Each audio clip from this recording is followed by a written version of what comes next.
Hi, welcome back you guys. We are back with a new video and I really felt compelled to get on here firstly because we have so much time on our hands right now with everything that's going on with the coronavirus and how we all are staying home.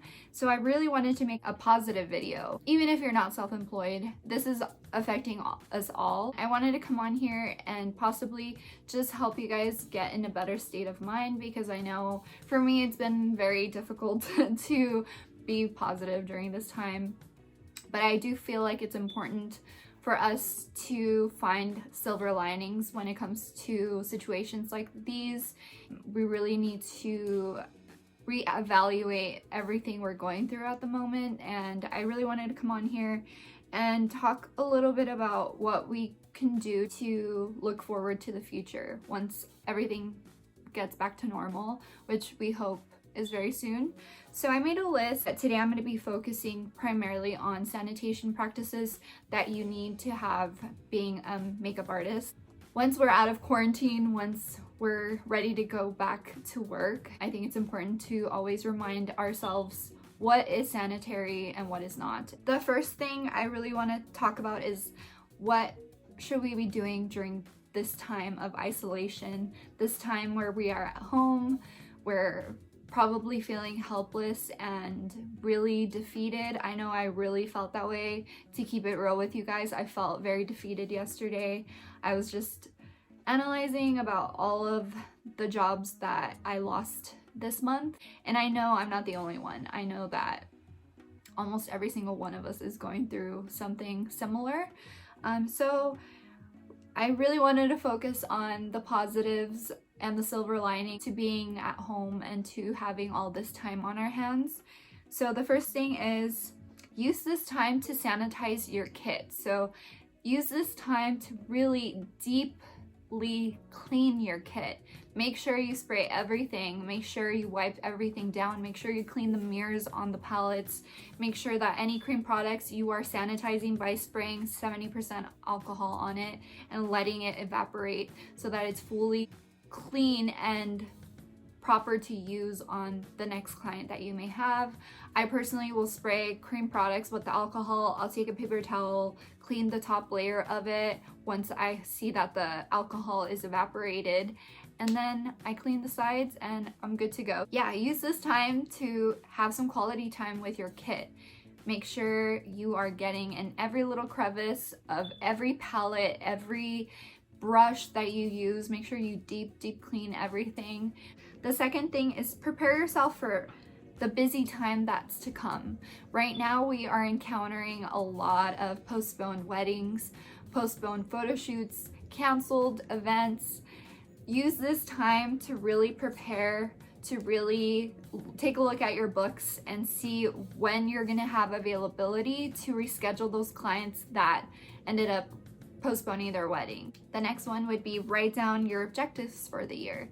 If you haven't done it yet, make sure you take a notebook and write down everything you want to accomplish this year. Focus on the positive things that are to come within this year. This will not defeat us. This will only make us stronger. So really focus on what you really want to accomplish this year and really set aside that time to really analyze, what do you want to accomplish? What have you already accomplished this year? If you are perseverant, you will reach those. Just take a second and write down what you want to accomplish. Look at the end of the year and you're gonna be surprised how many things you accomplished. The next one would be create marketing materials. What I'm doing right now, I am utilizing this free time to be active on social media. Right now we have that freedom to create whatever we want to create. So if you're not active on social media in your business, be more present. I notice in my personal business, a lot of people love to see me. They like to see the artist behind the business. So really use this time to really get close to your followers, to your future clients and past clients, because this is only going to help your business grow in the future. The more active you are on social media, the more people are going to come to you and build a relationship of trust, spread positivity, spread things that are inspiring. So use this time to inspire others, to spread positivity, to help one another. I think that's such a crucial part of this business, is the feeling that you give other people. So really, really be genuine and actually care about what people are asking from you, and really use this time to build relationships. We literally are so lucky to have our phones, to have our computers, to have internet, to have accessibility. Yes, we are isolated at the moment physically, but we are more connected than ever during this time, and I really think it's important for us to utilize this time to our advantage. Right now, people are home on their phones, so make sure you are active and spreading positivity and really making it so that people don't feel alone. This is such a vulnerable state that we are all in, and now more than ever is the time for us to feel and to be connected, to really humanize social media, because I feel like we're caught up in this world where everything sort of seems unattainable and people get put up on this pedestal. And at the end of the day, you guys, we are all human beings. We are all the same. We are all made equally, and it's okay to admire one another, but know that we're all human and we're all in this together. So really utilize this time to humanize your business. So the next one is continue your education by watching tutorials. I am constantly on my phone watching tutorials. I am constantly learning. I have learned the most from peers. I have learned the most from mentors. I have learned the most through watching things online, and that is how my career began. I have been doing makeup for nearly 9 years. This year is going to be my 9th year doing makeup, and I'm constantly learning, and I don't ever want to stop learning. Even if it's from peers, from mentors, you guys have to remember, anything that you create with your hands, you're never going to stop learning. No matter how much expertise you have, you will always pick something up from someone. I know I have my experience. I know I'm a professional. I know that I have established a business doing what I do, and I've paid my dues. But there was a point in my life where I didn't know how to put makeup on. That is the reason I became a makeup artist. I was on YouTube. I came across a video from Candy Johnson, and she was my first teacher. She was my first mentor. She was the person that taught me how to put eyeshadow on. So that is how my career began. And this was back in 2010. This was not 2-3 years ago. This was in 2010. I was 19 years old when I started to learn how to put makeup on, and I fell in love with it. So really utilize the tools, the free education that we have with the internet. You guys, we have so many things that are accessible right now. Make sure you utilize it to your advantage. You never know what you will learn from anybody. Like, everybody has something to teach us. Every single human being in this world will teach you something. So watch tutorials, binge them. Like, we have so much time on our hands. And the last one is basically what I am doing right now. Make content about yourself. Personalize your business. I mentioned this a couple bullets ago. Make sure you personalize your business. Stay active on social media. Right now is the perfect time for us to do that. I really want to encourage you to create content. I already miss doing makeup on people. You know, it's my livelihood, it's my passion, it's what I love to do most. But sometimes we just gotta suck it up and put the makeup on ourselves and make content about it. There's nothing wrong with that. I mean, coming from me, I absolutely hate doing makeup on myself, especially on camera. I feel so awkward doing makeup on myself and showing it to you guys, but sometimes we just gotta try it. We gotta show our followers, we gotta show our clients that we're human beings and that we're real and that we are there, you know? This is obviously optional, like not everybody's comfortable doing makeup on themselves on camera. Totally optional, but I truly do recommend you guys do that if you want to keep your inspiration going and if you want to keep your business flowing while all of this is going on. So the second part of this video, I wanted to talk about sanitation practices, and these are just reminders for fellow makeup artists that obviously we were trained, if you're a professional, you were trained to sanitize things properly.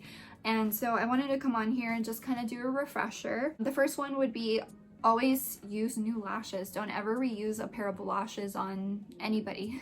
If you put a lash on somebody, that is their lash. I know it's pretty common sense, but Sanitation 101, never double dip products, and if you do, replace them or gift them to your client. I think this is pretty common sense. That is something I learned when I first went to makeup school. That was one of the number one things I learned was never double dip products. I remember going to makeup school, and around that time, that's where like felt tip liners were a huge thing. And I remember I took my kit to my makeup school, and my instructor, Lebec, was like, we cannot use those because there's absolutely no way for you to sanitize that. And that is completely right. So make sure you are using a liquid or a gel or a pencil liner in your kit. Make sure you are not using one of those brush tip eyeliners or sponges unless you're gonna give that one to your client. Sometimes I see a lot of this on social media. I see a lot of makeup artists using like their Fenty gloss bomb on their client, and they're using the actual applicator, and I'm really hoping that those people are not putting that back into their kit. I really hope those people are gifting that gloss bomb to their client, because that's not sanitary. You don't know if somebody's developing a cold sore. You just never know. So make sure that you're not double dipping products. This seems like such common sense, but I've seen some pretty questionable things on set before. So I really want to emphasize to use disposables. Another thing, and this is totally my opinion, because this is coming from someone that absolutely loves to use beauty blenders. I personally do not carry beauty blenders in my kit. I used to, but I have come to a realization that that is not a sanitary tool to carry in your kit if you are using it on different people. I do sometimes carry beauty blenders in my kit. I buy the big value pack that you get at the Makeup Pro store. And if the client really wants you to use a beauty blender, you could sell it to them. Simple as that. So that's a little tip for you guys, because I personally just don't think it's sanitary to use a beauty blender on different people. That's just my personal opinion. And I truly wish I could use it on every single client, but for me, the most important thing is sanitation. And unfortunately, any sponge can harbor bacteria, so I just choose not to reuse them. And the next one would be wash your hands rather than sanitize them. I know that we all should be carrying hand sanitizer in our kit, but if you have the option to wash your hands in between clients, do that. It's just a safer bet for you to deeply wash your hands after every client. Yes, I know it takes up more time, but if you have that option, make sure you do that. That's something I really recommend, especially during times like these. The last one would be scrape the lip product out of the palette or out of the tube rather than using a lip brush directly on the lipstick and directly onto your client's lips. So that's another thing I always see is people, you know, using a lip brush on the actual lipstick and then applying it to the client. And yes, you could totally sanitize the tube, you know, with some alcohol, but just to be more precautious and just to be safe, but it's more sanitary, and your clients pay attention to that. So that's something I really recommend. Hopefully this was a helpful video. I really want to make more content now that I have so much time. So if you guys have any questions regarding anything I mentioned today, make sure you comment down below, or you know, direct message me, email me, and I would be more than happy to answer any questions you may have. And just remember that we're all in this together. We are not alone. We are all going through the ups and downs of the situation, and all we can do is hope for the best and hope that things get better soon. Trust me, like, I'm right there with you. This morning, I was like, I'm not gonna let this defeat me, because I really felt defeated yesterday. It's really hard to see at the moment. Trust me, like, I'm feeling it so much as well, but know that we got this and we will figure everything out. Really try to project positivity, be kind to one another. I think that's gonna cover it for today, so I hope you guys are having a wonderful morning, afternoon, or evening, and I will be back very soon.